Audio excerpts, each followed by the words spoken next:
Hello everyone, মই প্ৰেমী গগৈ মৰাইনতি ভিডিঅ'লৈ আপোনালোকক পুনৰবাৰ স্বাগতম জনাইছো। আজি মই লৈ আহিছো পঞ্চম শ্ৰেণীৰ ছাত্ৰ-ছাত্ৰীসকলৰ সুবিধা হোৱাকৈ পাঠ 4 পিঠাৰ মেল পাঠটোৰ সম্পূৰ্ণ প্ৰশ্নোত্তৰ। আৰু প্ৰশ্নোত্তৰ কেইটা যদি কওঁতে কৰবাত ভুল হয় তেন্তে আপোনালোকে শুধৰাই দিব বুলি আশা কৰিলো। তেন্তে বলক ভিডিঅ'টো আৰম্ভ কৰো।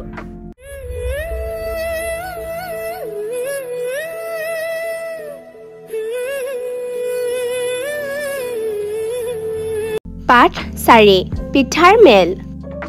কোনে কাক কি প্ৰসংগত কৈছে ক এই দেখত আৰু বেছি দিন নাই আমাৰ ভাত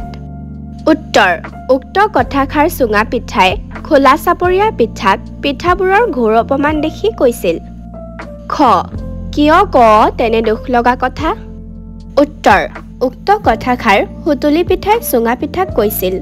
কাৰণ চুঙা পিঠাৰ কথা শুনি হুতুলি পিঠাৰ খং উঠিছিল গ লাৰু আৰু পিঠাবোৰক হাই ঘিনৰ চকুৰে চাই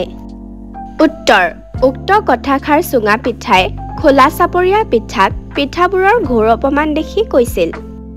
বাকচত থকা শব্দবোৰৰ অৰ্থ তলত দিয়া আছে অৰ্থবোৰৰ লগত শব্দ মিলাই খালী ঠাই পূৰ কৰা ভৰালি কোঠা উৰুকা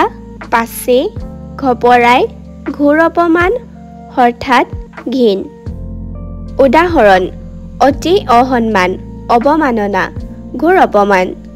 অকস্মাত হঠাৎ বিহুৰ আগদিনা উৰুকা শস্য আদিৰ থবৰ বাবে বাঁহৰ কাঠিৰে সজা বহল মুখৰ সঁজুলি পাচি লৰালৰিকৈ কৰা কাৰ্য ঘপৰাই ঘৃণা ভাল নোপোৱা ঘিন বস্তু সামৰি থোৱা কোঠা ভৰালি কোঠা পদটোত উল্লেখ থকা পিঠাৰ নামবোৰ পাচিৰ পৰা উলিয়াই খালী ঠাইত লিখা উদাহৰণ চুঙা পিঠা উত্তৰ খোলা চাপৰীয়া পিঠা হুতুলি পিঠা আৰু ফেনী পিঠা উত্তৰ লিখা ক খোলা চাপৰীয়া পিঠাক কোনে কি বুলি সম্বোধন কৰিছিল উত্তৰ খোলা চাপৰীয়া পিঠাক চুঙা পিঠাই বাই বুলি সম্বোধন কৰিছিল খ কি পিঠাই পিঠাৰ মেলত ভাগ লৈছিল উত্তৰ চুঙা পিঠা খোলা চাপৰীয়া পিঠা হুতুলি পিঠা আৰু ফেনী পিঠাই পিঠাৰ মেলত ভাগ লৈছিল গ অকমানিয়ে পিঠা লাৰুৰ সলনি কি খাবলৈ বিচাৰে উত্তৰ অকমানিয়ে পিঠা লাৰুৰ সলনি ৰহৰ গোল্লা লুচি বিস্কুট খাবলৈ বিচাৰে প্ৰশ্ন চুঙা পিঠাই মাতিলে ঘপৰাই খোলা চাপৰীয়া বাই ঘপৰাই শব্দটোৰ দৰে টপৰাই শব্দটোৱেও ততালিকে অৰ্থ প্ৰকাশ কৰে উদাহৰণ ক ৰাজুৱে সকলো কথাতে ঘপৰাই মাতে খ সি টোপনিৰ পৰা ঘপৰাই উঠিল গ সকলো প্ৰশ্নৰ উত্তৰ ঘপৰাই দিয়া সহজ কথা নহয় প্ৰশ্ন ওপৰৰ ঘপৰাই শব্দটো ব্যৱহাৰ কৰি লিখাৰ নিচিনাকৈ টপৰাই শব্দটো ব্যৱহাৰ কৰি তিনিটা বেলেগ বেলেগ বাক্য লিখা ক অলিয়ে প্ৰশ্নটো সোধোতে ৰাজুৱে টপৰাই উত্তৰ দিলে খ সকলো কথাতে টপৰাই উত্তৰ দিব নালাগে গ অলিৰ জিভাখন পাতল সেইবাবে তাই টপৰাই উত্তৰ দিয়ে প্ৰশ্ন দলত আলোচনা কৰি শব্দবোৰৰ পাৰ্থক্য উলিয়াই একোটাকৈ বাক্য ৰচনা কৰা উদাহৰণ পতাকাৰে পা ওপৰত চন্দ্ৰবিন্দু দন্ত্যত হৈছেগৈ টি পাতি ইয়াৰ অৰ্থ হৈছে শাৰী অৰ্থত তামোলৰ পুলিবোৰ পাতি পাতিকৈ ৰুবা আৰু এটা পাতি হৈছে পতাকাৰে পা মধন্যত দিহুকেই টি পাতি ইয়াৰ অৰ্থ হৈছে ধাৰি বা পাতি পাতিত বহি কণমইনাই সাধু শুনি আছে ক দন্ত্যথ আকাৰে থা কথা ইয়াৰ অৰ্থ হৈছে মুখৰ কথা মাম্পী আৰু হিমাক্ষীয়ে কথা পাতি আছে আৰু এটা কথা হৈছে ক মধন্যথ আকাৰে থা ইয়াৰ অৰ্থ হৈছে মাটিৰ জোখ ৰাজৰ দুই কথা মাতি আছে খ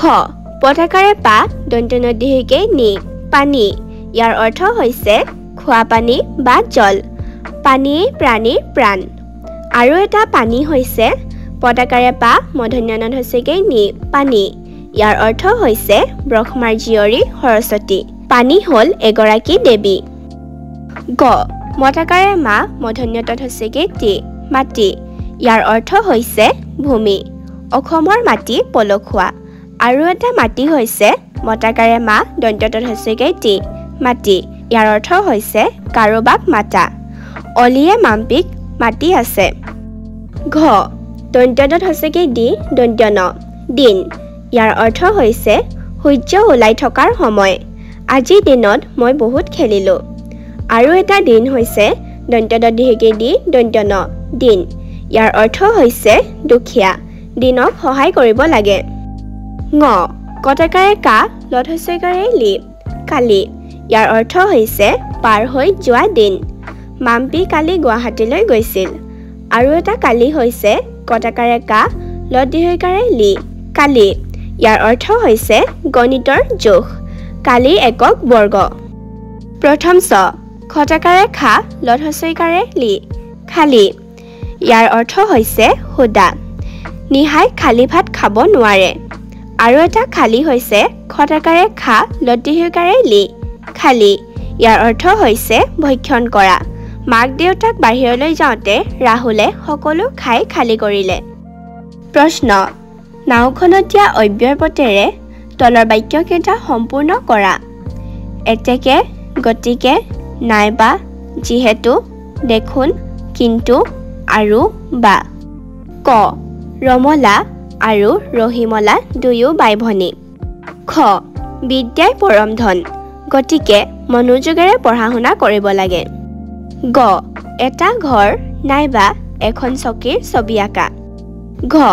কাহিনী শুনিও দেখোন ৰস পোৱা যায় ঙ মই আজি খেলিবলৈ নাযাওঁ যিহেতু কাইলৈ মোৰ পৰীক্ষা আছে